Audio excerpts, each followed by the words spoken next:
Good morning everybody, welcome back to my channel. It's Belinda here from Visualized NZ. I've had a request to show how I do my coffee dyeing, so that's what I'm going to be doing today. Hopefully keep it relatively short. Excuse me. I do coffee dyeing in a few different ways. This is the way I've been doing it lately because it's winter here in New Zealand and I like to make use of the log burner for drying my paper, and so I set my table up right in front of the log burner so it's easy to reach and put the papers on top and shuffle them around. So firstly, you'll need a container to put your papers in. Now this one isn't quite big enough for A4, but I manage. You'll need some coffee. Now I just use cheap coffee. This is the one I've been using. It's a Essentials brand from Countdown. I think it was like $1.50 in that sort of range for the 90 grams. It's quite a lovely strong colour. I'm almost out of it, so I'm just going to pour in. It might be enough actually, and I don't measure, so you know, it's whatever looks good to you. So I'm going to start with that, and then I've got another old bag that I found in the cupboard if this isn't strong enough. So pop that in your container and add some boiling water. Now please excuse the state of my jug, it needs a jolly good clean on the outside. So this is boiling water. It's been boiled a few minutes while I was setting up, but you don't need too much. A little goes a long way. That's going to do me, and I'm just going to give it a stir and make sure that it's all dissolved. Doesn't take long. So if this wasn't a dark enough colour for you once you've put your coffee in, some, you know, they vary in intensity, then just keep adding coffee until you're happy with the colour. You can mix and match coffees, you can mix and match coffee and tea together. Just pop a few tea bags in there. This is quite a strong coffee, so I don't think I'd bother adding tea to it, but I certainly have added coffee to my tea solutions when I found the tea's a little bit pale. But again, with tea bags, same process basically, but I mix and match tea bags. I've added green tea with black tea, with, you know, cheap tea, just whatever. Just no tea leaves, preferably, because otherwise you're going to be picking them all off your paper once they dry. Right, and I've got my coffee here because, you know, you can't do coffee dyeing without a cup of coffee to drink. I do love the smell of coffee. If you don't like the smell of coffee, it will produce a smell on your paper, but it will fade over time. Okay, so your coffee solution's ready. It's as simple as that. I don't add anything to it, any mordant or anything. I haven't found that it needs it. Okay, you'll need some sort of tray. So I've got two of these big trays. You can see there's coffee marks in the bottom, and this one's actually stained yellow when I did some turmeric dyeing. If you want to dry these in the oven, then oven trays are fine, perfect. I used to do them in the oven when I first started coffee dyeing, but if I don't have to run an electrical appliance to do this, then I'm, you know, a lot happier, and I try and do heaps in winter while I've got the fire going, and then in summer I've got a good supply. But if you don't have a log burner, then you can certainly dry them in the oven. Just keep a really good eye on them. The longer the oven's been on, the shorter the drying time. Also, the longer it's been in the coffee solution, the longer your paper's been in the coffee solution, the longer the drying time, because there's more fluid to dry out. Okay, I also like to use doily type things. So this is a table runner one. So anything with a pattern. So this is fabric, and you can probably see it's been used a number of times. It's got dark coffee patches, and I've got this one, which was almost a coffee colour to begin with, naturally, and now it's just been added more coffee. And then this little smaller one which has got the edges folded over because I wrap it around the edges of the page. So I haven't got many with me. I've just got these 3. The rest are packed away in a box at the moment. And I like to just start with laying down a layer. So it looks like I do this one sideways. So I'll just prepare it by putting that there. When you first use these, they don't create much of an imprint. The more you use them and the more saturated with coffee they get and it dries, then that prints on your later batches of paper. So the more this is used, the deeper print it will actually result in on your papers when they're dry. So just pop that to the side, and I've got my paper here. So I've got just some pages I've torn out of a notebook, lined paper, which I really like to have available as coffee dyed. Now beware, this is boiling water, so be careful of burns. You don't want to burn yourself, so go very carefully. It will cool down quite quickly, particularly in winter. And I'm just poking it down there to make sure it's all submerged. This is the end paper from the notebook, which is cream, and I thought, well, I'm going to give that a go. And you can do this with any paper, doilies, copy paper. I wouldn't try it on really, really old paper necessarily, unless you do it for a very short time, because it's going to be a lot softer and fragile, unless it's like a rag paper. But most of those older papers have their own patina anyway, and I don't need coffee dyeing. So it's really only bright white papers that we like to age up. So I'm just popping a few down in here, and I don't do too many at once because it gets a bit clumsy to work.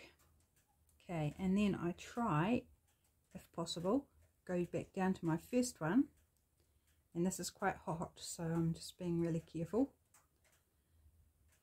See if I can find my bottom piece that's been in the longest, and generally they slide out quite well from underneath because the coffee solution allows the space, and you can see that's got really nice colour to it. Well, I hope you can. And I'm going to lay that down. It might be off camera, I'm sorry, I'm trying to work within the space. Just see if I can adjust things a little bit. I'll show you anyway. So go back in, and I'm going to just grab the top one because I don't want to take too long doing this, fishing around. Okay, so I'm putting 2 layers, 2 sheets side by side. I'll bring that over while I fiddle with it.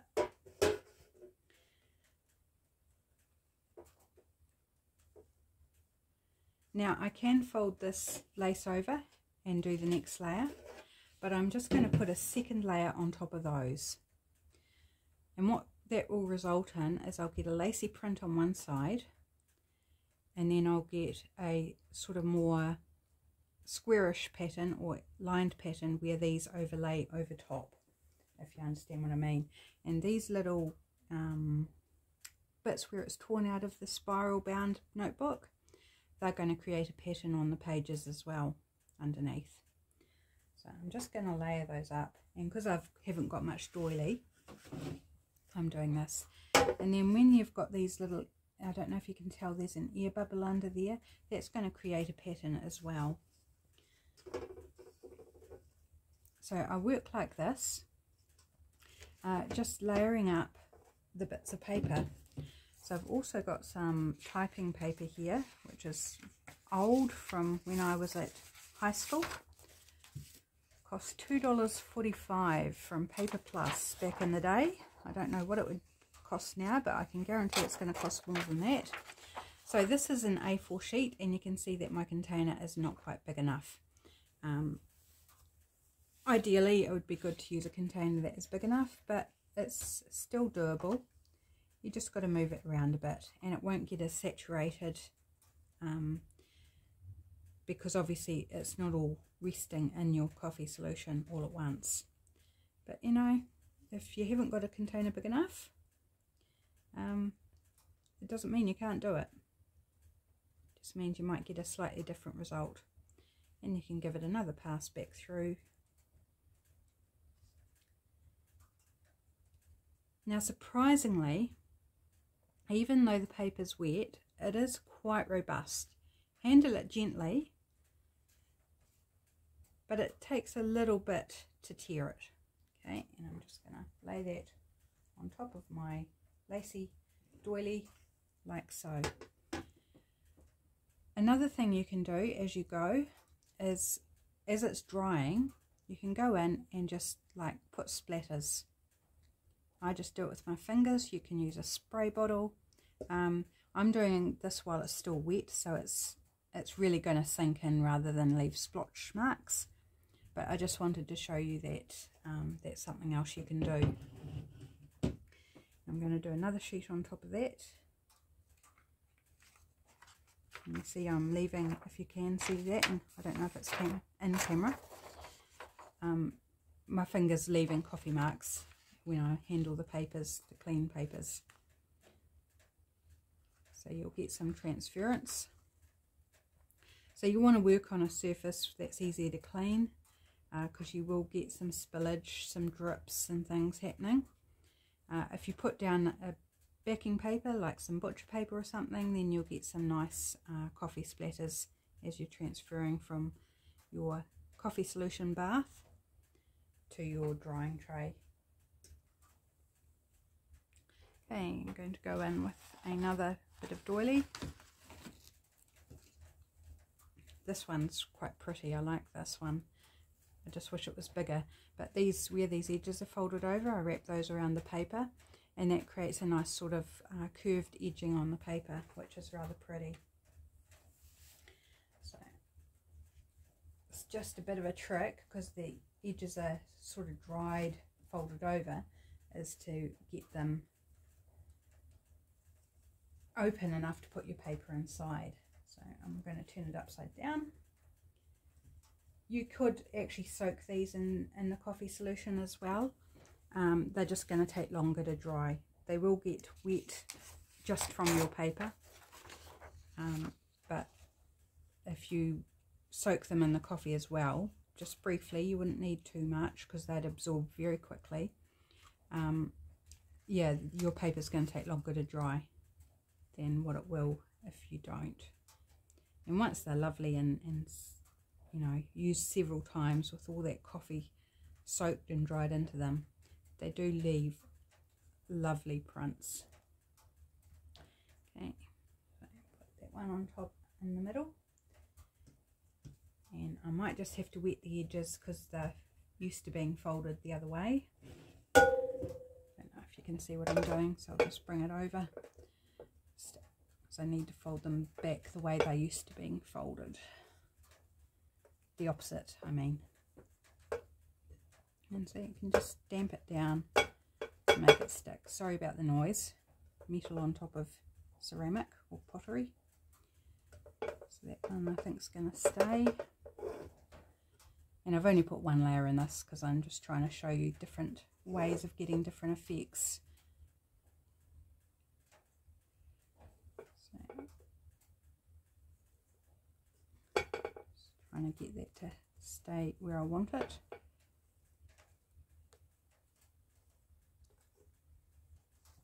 I think that one might stay okay-ish. Okay, now I'm just going to go in and put some more paper on top. This time I'm going back to my little notebook paper.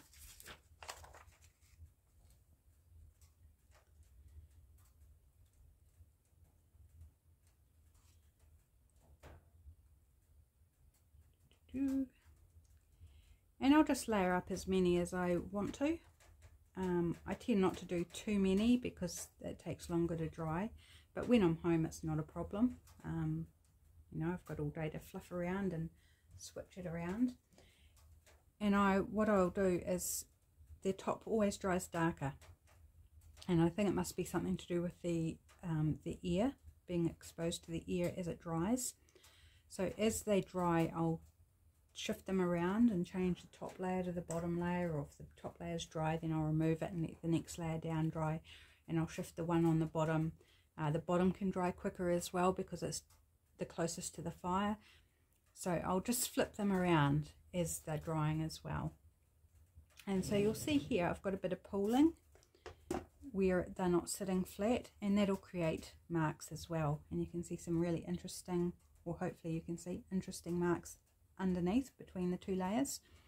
And that's all the things that help create the patterns on your paper. And see, my fingers are getting stained as well. Okay, so I'm going to leave that there for the papers. I'm just going to pop these aside on top of the fire to start drying.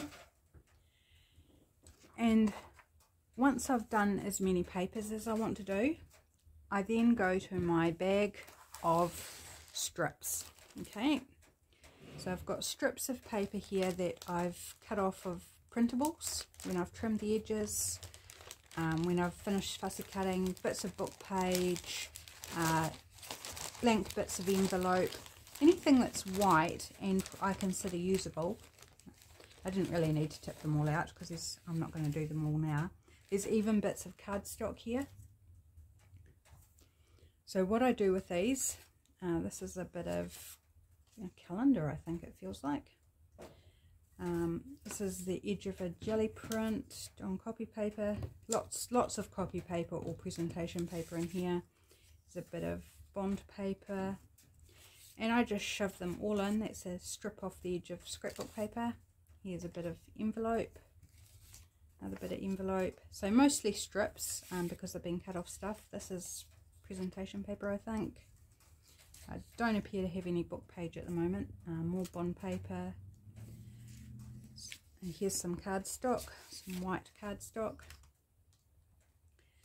So I just put those all in the bath. Give them a nice good soak. The heavier the paper, generally the more time it needs to soak up. But not necessarily, it does depend on the paper, and some paper doesn't absorb very well, and it's trial and error as to what works, what paper you've got, whether it's got a surface on it. Here's a bit that's folded in half, so I'm just going to split it. Right, and I'm going to grab my second tray over here, and I'm just going to start laying them out, and hopefully I'm just going to shove a bit more in there. Hopefully you can see what I'm going to do with these. And these make great stamping strips, stamp words or numbers, little images, botanical images, or just to collage with. So I don't like to throw this good paper or card away. So hopefully you can see this. I've got the camera turned around the other way today, so I can't see whether it's in frame or not. Hopefully it is. Just see if I can switch it around a bit more. Take another sip of my coffee.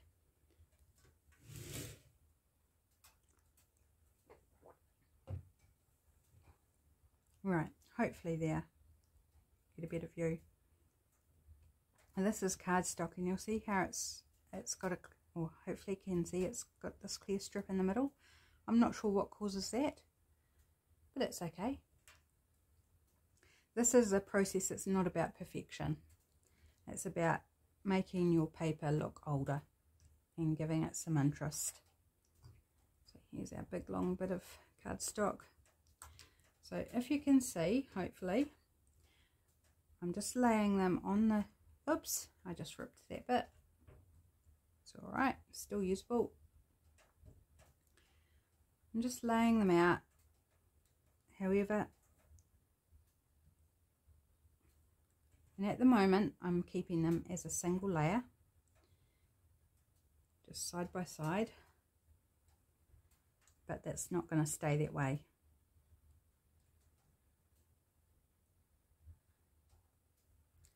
So how are you today? It's Monday here when I'm filming, and it's really cold. I know I talk about the temperature quite a lot, but we had a really good frost this morning, and the fire has been going since around 6:30 this morning, 6:30ish, and it's now almost 10 o'clock, and it's still only 14 degrees inside. So I'm quite enjoying the fact that I'm working right in front of the fire, because it's keeping me a bit warmer.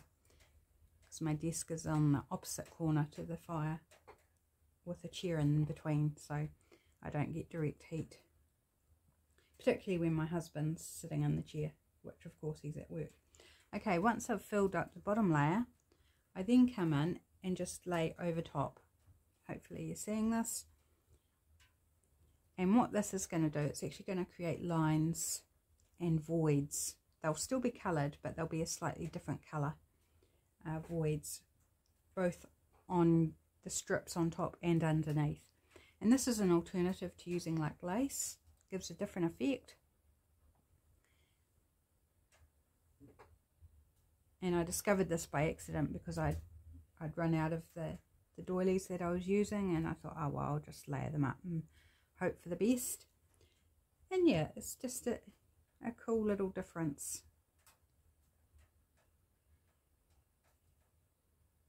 And then, you know, once you've got your couple of layers down, you just start going haphazardly wherever you like over top, as many layers as you'd like. And again, I fiddle with these as they're drying, shift them around, take out ones that are dry or pretty much dry, and give the next layer an opportunity to dry faster. Oops, tore that one as well, never mind. And these are offcuts. These are things that, you know, a lot of people would just throw away. So if you do lose some that tear, what have you lost? You've lost a scrap that most people would have thrown away anyway.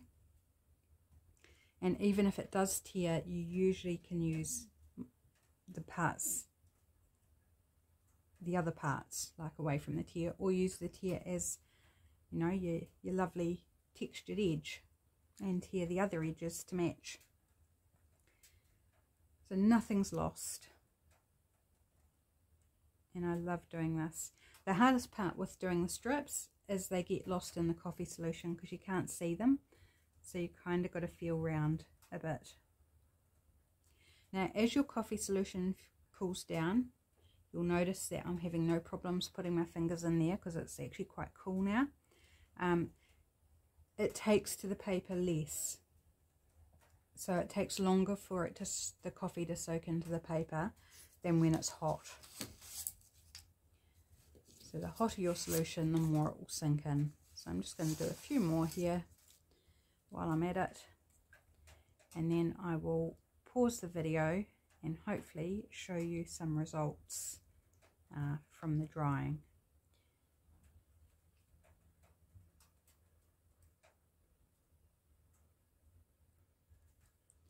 And then I'll do some, do some more off camera so that I'm not wasting my coffee solution. And one thing you can never have too much of is coffee dyed paper or tea dyed. I do like the differences between the tea dyed and the coffee dyed. Coffee is my favourite because of the intensity that you usually get with the colour. But tea has a really pretty quality depending what tea you use. The tea I use, I think, is choicer. Sort of gives an almost pinky undertone. And it's a softer colour and really pretty.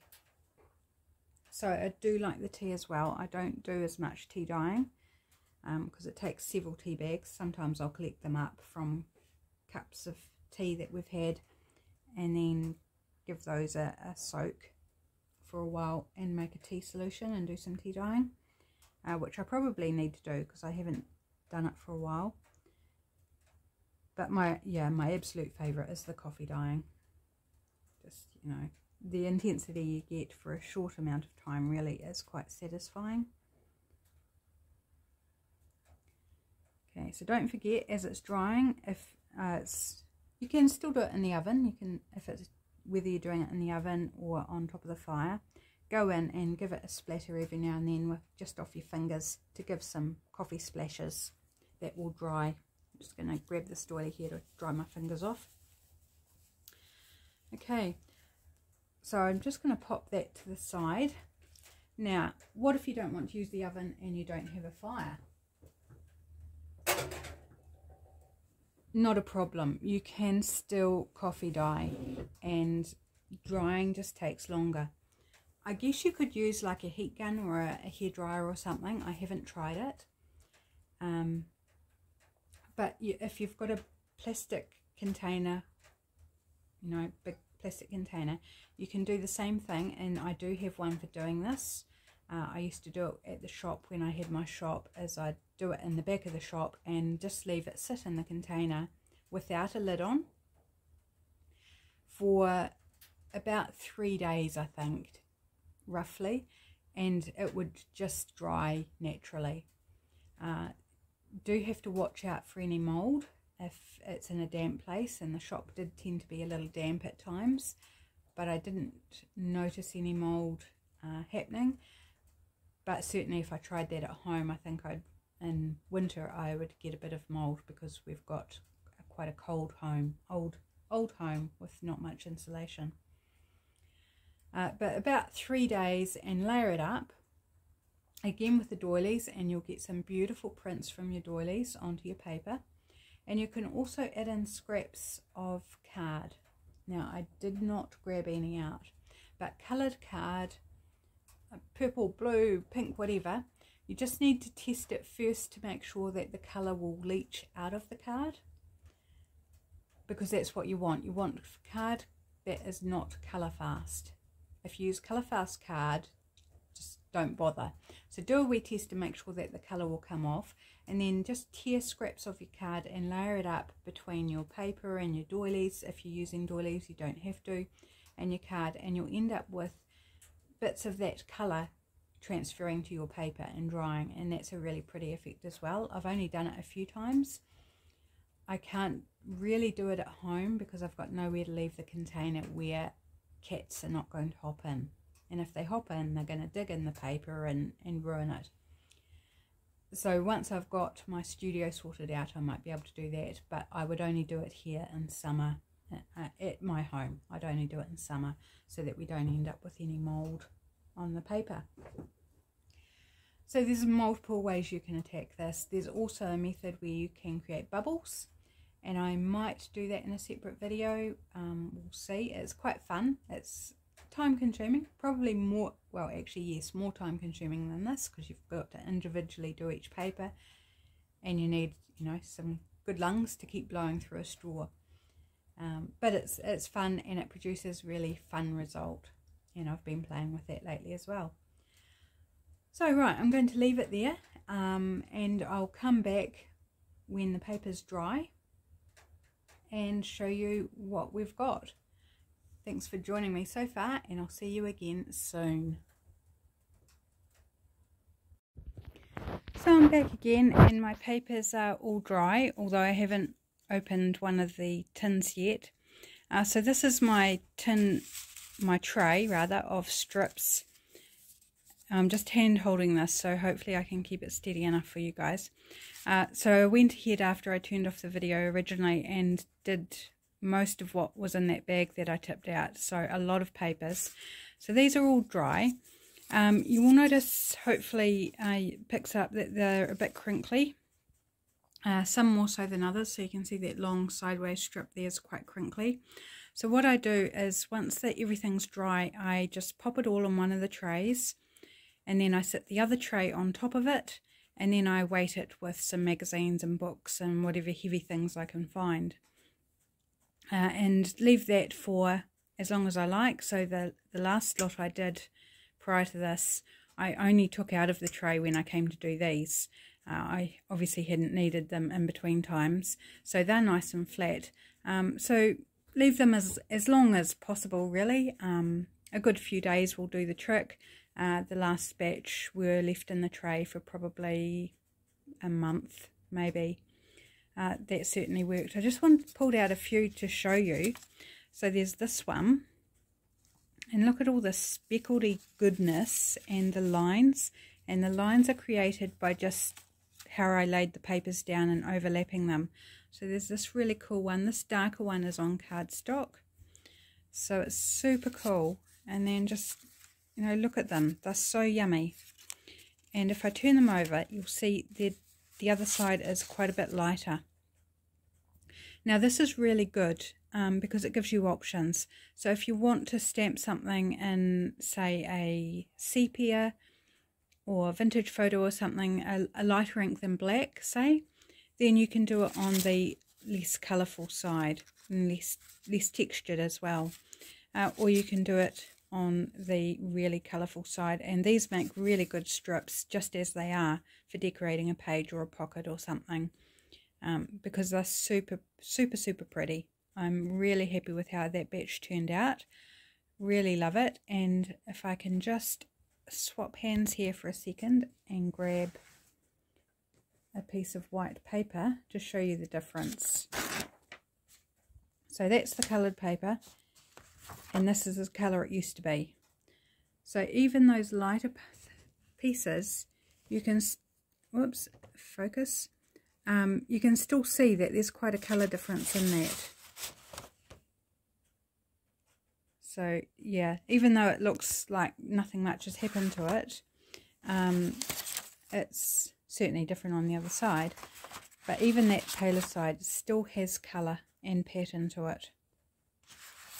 So that's that tray. Now here's the other tray of papers, which I've been shuffling as they've been drying, and I haven't been into this recently because in between videos I went and washed my hair and trimmed my fingernails, stuff like that.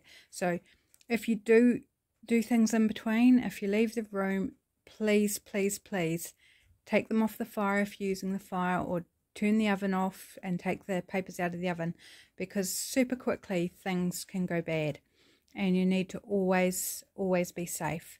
So beware of hot liquids when you're handling the hot liquids, hot trays if you're putting them on the fire or in the oven, and then not leaving paper unattended around a heat source.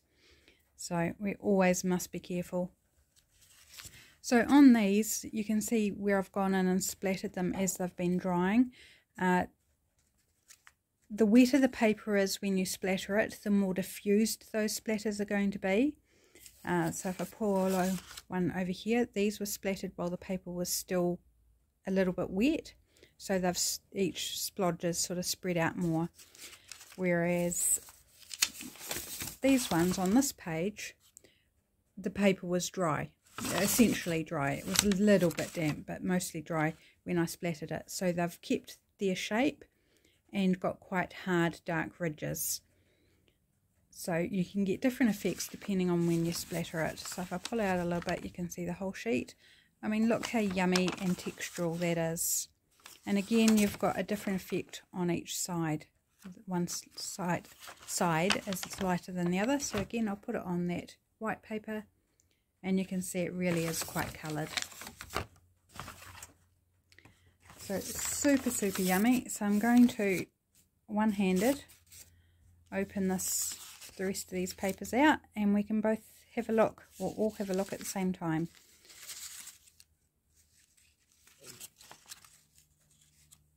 So really yummy splotches.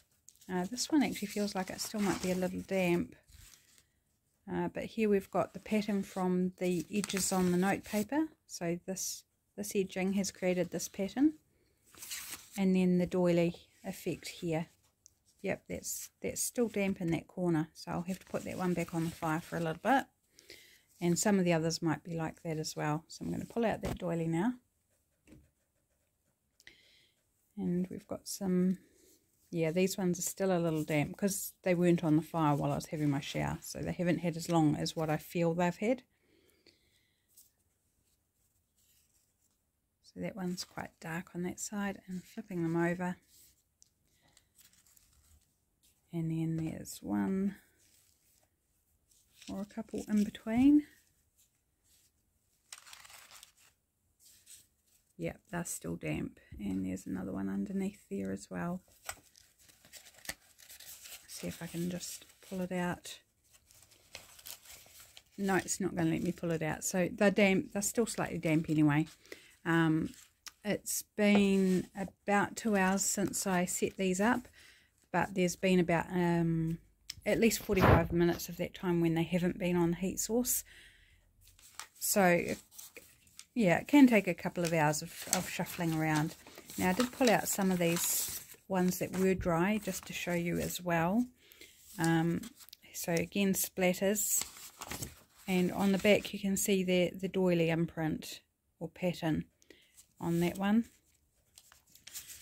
You know, not really obvious, but it's definitely there and just gives a really pretty texture.